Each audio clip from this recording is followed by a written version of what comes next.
La passion que l'on connaît surtout lors d'un début de relation, de la fusion des débuts, c'est quelque chose de magique, presque indescriptible. Tout d'un coup, on a des paillettes plein sa vie parce qu'on a l'impression d'avoir trouvé l'homme ou la femme de sa vie. Malheureusement, cette sensation d'euphorie, de bonheur, d'être dans son cocon, dans sa bulle à deux, eh bien ça va pas durer hyper longtemps pour la majorité des couples qui vont se retrouver dans le quotidien après avoir aménagé ensemble ou ce genre de choses. Donc c'est normal que la passion ne dure pas des mois, voire des années au fur et à mesure d'un couple, de la relation de couple, mais ce n'est pas voué à disparaître. Il existe bien sûr des solutions pour entretenir la flamme, pour entretenir la passion dans une relation. Bonjour, c'est Marie de Trouver la bonne personne. J'accompagne les femmes qui enchaînent les déceptions amoureuses à attirer une relation coup de cœur avec un homme qui veut s'engager. Donc aujourd'hui, on va parler de la passion. Vous savez, c'est ces papillons qu'on a dans le ventre, cette respiration qui s'accélère, ce pouls qui s'accélère, cette sensation d'être vraiment dans une euphorie, dans un bonheur vraiment et presque violent. Et on va vraiment parler de ça aujourd'hui parce que c'est quelque chose qu'en fait que la plupart des personnes recherchent dans leur relation. Pourquoi c'est quelque chose que l'on recherche? Tout simplement parce que ça fait rêver et ça nous fait sentir vivants. On le voit beaucoup dans les séries, dans les films, dans les romans à l'eau de rose, c'est quelque chose qui transparaît souvent. Et bien sûr, du coup, on se demande pourquoi cette énergie vitale, elle va diminuer en nous au fur et à mesure de la relation. Donc aujourd'hui, on va voir comment la passion amoureuse, ça fonctionne et comment on peut l'entretenir dans le temps. C'est parti! Donc tout d'abord, qu'est-ce que la passion? Donc pour vous, j'ai recherché la définition de la passion du Larousse et ce qui en est ressorti, c'est que c'est un état affectif intense et irraisonné qui nous domine pour quelque chose ou pour quelqu'un, pour une activité, voilà, ce genre de choses. En fait, c'est quelque chose de très puissant, de presque violent, qui nous prend aux tripes, et c'est quelque chose qu'on n'intellectualise pas, parce que ça fait pas partie de la raison. C'est quelque chose qui va être plutôt du domaine du cœur, en fait, qu'on va ressentir dans tout notre cœur avec les sensations physiques que j'ai décrites juste avant. Donc la passion amoureuse, en fait, c'est comme une drogue, c'est une sorte de sensation de transe, en fait. C'est quelque chose qu'on va du coup rechercher. Et il y a des personnes qui vont vraiment être accros à la passion amoureuse ou d'une autre passion, par exemple d'une passion d'un hobby. Mais là, on va vraiment se concentrer sur la passion amoureuse. Et il y a des personnes du coup qui enchaînent les relations sans engagement pour toujours avoir cette sensation de début de relation où il y a cette passion qui est présente. Et du coup, au final, elles sont malheureuses parce qu'il y a une partie d'elles qui aurait quand même envie de construire quelque chose. Ou alors, il y a des personnes qui sont aussi accros à cette passion et du coup, elles vont se mettre dans des relations fusionnelles où elles ont cette sensation également d'être vivant, mais à travers l'autre. Donc il y a vraiment une relation de dépendance qui va se créer et qui les rend malheureusement aussi amoureuses parce qu'elles perdent leur identité. Donc la passion, c'est en partie lié aux hormones. J'en parle notamment dans ma vidéo que je vous invite à aller voir si ça vous intéresse. Tomber amoureux, c'est comme une drogue. Et en fait, ça va vraiment être lié aux hormones et il faut en prendre compte. C'est ça qui fait qu'on a cette sensation de transe, d'être un peu hors de nous-mêmes. Et en fait, cette sensation-là, comme toute sensation de transe, c'est pas fait pour durer dans le temps. C'est fait pour se transformer. Donc soit ça s'éteint parce que au final, il n'y a pas d'attachement plus concret qui va se créer par la suite, soit ça se transforme en un sentiment amoureux. Mais ces sentiments amoureux, ça va vraiment être de l'amour plus fort, plus concret, plus puissant, mais en même temps plus calme, moins dans cette sensation de transe. Donc, si vous voulez construire quelque chose dans une relation avec de l'engagement, il faut accepter aussi que la passion, elle diminue un petit peu. Mais comme je vous l'ai dit plus tôt, elle n'est pas vouée à disparaître et du coup, ça s'entretient dans le temps et on va voir tout de suite comment. Aussi, je voulais vous dire que si vous êtes vraiment accro à la passion et que vous aimez le retrouver dans votre vie amoureuse, je vous invite également à voir si vous ne pouvez pas le retrouver, cette passion amoureuse, dans d'autres domaines de votre vie, que ce soit dans une activité particulière, un hobby, le domaine associatif, un projet particulier, un rêve, le domaine amoureux. Quelque chose qui fait qu'il y a un peu plus d'équilibre et que vous n'avez pas besoin d'aller toujours chercher dans votre relation ce côté passionnel et du coup qui peut peut-être vous frustrer. Alors la passion, c'est quelque chose qui s'entretient dans un couple, mais c'est également indicateur du bien-être du couple, d'où l'intérêt d'entretenir et de prendre soin de son couple en général pour pouvoir entretenir la passion. Premier conseil, vous reconnectez au début. Souvenez-vous de ce qui vous a plu chez cette personne. Reconnectez-vous à la passion des débuts. Qu'est-ce qui était différent par rapport à votre vie aujourd'hui? L'objectif, ce n'est pas de reproduire la même chose, mais de vous inspirer et peut-être des choses que vous n'avez plus l'habitude de faire par confort, par flemme, de réintroduire certaines choses dans votre quotidien pour rallumer la flamme. Deuxième conseil, continuez à vous surprendre. La surprise, le jeu, c'est quelque chose qui est vraiment, c'est ça qui permet de pimenter un peu la relation amoureuse et qui fait qu'au final, ça devient quelque chose de moins sérieux, qui reste un petit peu comme la passion des débuts, comme le côté un peu adolescent, et c'est ça qui fait que on retrouve un peu cette pulsion de vie. Donc, continuez à vous surprendre dans le sens, laissez-lui des petits mots.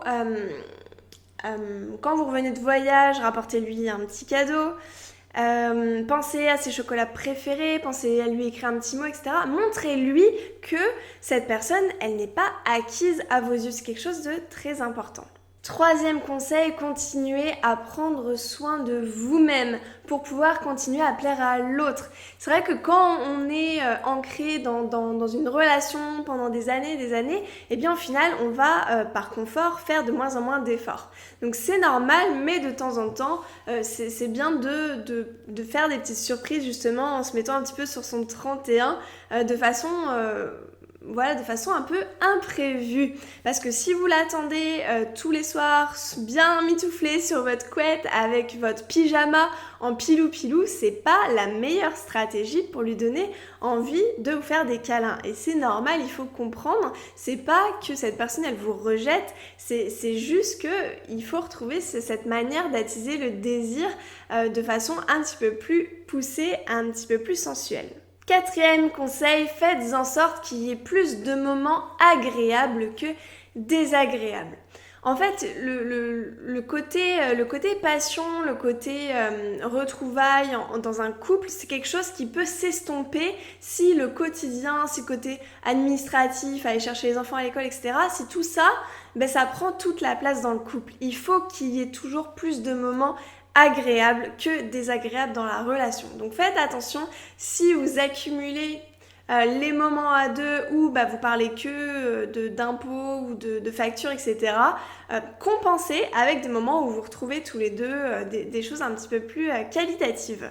Cinquième conseil, dites toujours ce qui ne va pas. Le manque de communication, les non-dits, c'est vraiment ce qui peut faire pourrir un couple. C'est pas ce qu'on veut. Donc vraiment, j'insiste là-dessus, je sais que c'est l'un de mes messages phares, j'en parle très souvent. Affirmez-vous, osez dire quand les choses ne vous conviennent pas, osez dire non, vous n'allez pas l'embêter, non, vous n'allez pas créer une ambiance négative, vous allez faire avancer les choses. Et sinon, en fait, vous risquez d'accumuler de la frustration et du coup de prendre de la distance naturellement avec votre partenaire. Et nous, on veut garder un climat d'amour pour favoriser la passion, donc c'est important de dire les choses au fur et à mesure. Je sais que c'est pas facile, mais c'est quelque chose que vous pouvez vous entraîner à faire, à dire les choses dès le début, dès que vous le sentez, sans être dans le reproche, mais de façon positive tant que la frustration n'est pas encore trop grande. Donc dites vraiment les choses au fur et à mesure. Sixième conseil, gardez un contact physique. La passion, ça passe d'abord par le côté physique. Et c'est ça aussi qui différencie par rapport à une amitié, un couple, c'est vraiment ça le plus fort, c'est le contact physique. Donc faites en sorte de toujours garder un contact physique régulier et même, je vous conseille même d'avoir des moments à vous deux où vous êtes vraiment un peu en mode fusion, collés, nu ou habillé comme vous le sentez en fonction de ce qui vous met le plus à l'aise et ce qui vous plaît le plus, mais vraiment vous êtes en mode fusion et ça va favoriser naturellement la passion en fait. Septième conseil, entretenez votre libido. Et oui, c'est un cercle vertueux. Plus vous allez faire l'amour et plus vous aurez envie de faire l'amour. par exemple. Donc je vous invite vraiment, pour créer une connexion passionnée, à entretenir ce côté passion en vous, en fait, directement dès le départ. Vous pouvez le faire seul ou alors vous pouvez le faire à deux, vraiment vous réserver, peut-être même vous forcer au tout début à aller vers l'autre pour retrouver cette connexion passionnée. Parce que plus vous allez prendre de la distance et plus il va y avoir un fossé qui va se créer et qui va être peut-être un peu plus dur de recréer une connexion. Donc vraiment, c'est quelque chose qui s'entretient, le contact physique et la libido.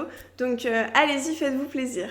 8e conseil, entretenez votre confiance en vous. Pourquoi ? Tout simplement parce que avec le temps, quand on est dans une relation de couple qui dure un petit peu, eh bien la confiance en soi, elle va avoir tendance à diminuer. Tout simplement parce que les compliments se font plus rares, on n'a plus ce regard forcément qui pétille de la part de l'autre personne et on va un peu se replier sur soi dans sa bulle avec son amoureux, son amoureuse, et du coup on va avoir l'impression peut-être qu'on ne plaît plus en règle générale. Donc en fait, c'est vraiment quelque chose qui s'entretient, la confiance en soi. Si c'est quelque chose que vous ressentez, qui est sous forme de manque en vous, mais que vous souhaitez travailler, je vous invite par exemple à réserver une séance de coaching avec moi pour qu'on travaille ça ensemble, parce que c'est vraiment important et c'est la clé de beaucoup de choses dans une relation, la confiance en soi. 9e conseil, apprenez à défusionner. Imaginez, si vous passez un mois entier, H24, avec votre meilleur ami, et à la fin, vous en aurez un petit peu marre de lui et du coup, vous aurez moins envie d'aller vers cette personne. Le couple, c'est un peu pareil. On n'est pas fait différemment au final parce qu'on est un couple. Si on est H24 ensemble, si on a pris l'habitude d'être très souvent ensemble, il y a une sorte de lassitude qui va s'installer. C'est quelque chose de normal. Donc pour ça, je vous invite à prendre un petit peu de distance de temps en temps, à aller passer 1 ou 2 jours avec vos amis de votre côté de temps en temps pour pouvoir recréer des retrouvailles justement passionnées. Dernier conseil précieux, agissez au lieu d'attendre toujours que l'autre le fasse. Par exemple, je sais que certaines femmes ont l'habitude d'attendre que ça soit toujours l'homme qui fasse le premier pas, qui propose des idées de sortie, qui aille vers elle pour faire l'amour, ce genre de choses. Non, c'est pas forcément le cas, c'est pas forcément ce qui doit être dans un couple. Donc si vous voulez quelque chose, dites-le et agissez. Justement, soyez maître de votre relation et créez quelque chose qui vous plaît et qui vous rend heureuse. C'est vraiment important aussi que vous appreniez vous-même à prendre des initiatives, à prendre le lead dans la relation, justement pour pouvoir créer à nouveau une connexion passionnée. J'espère que cette vidéo vous a aidé. Si c'est le cas, n'hésitez pas à liker. À partager également à d'autres amis qui ont un peu ce même questionnement et à vous abonner pour recevoir chaque semaine des vidéos pour reprendre confiance et pour attirer une personne qui vous correspond et qui veut s'engager. Voilà, je vous dis à très vite et je vous embrasse bien fort.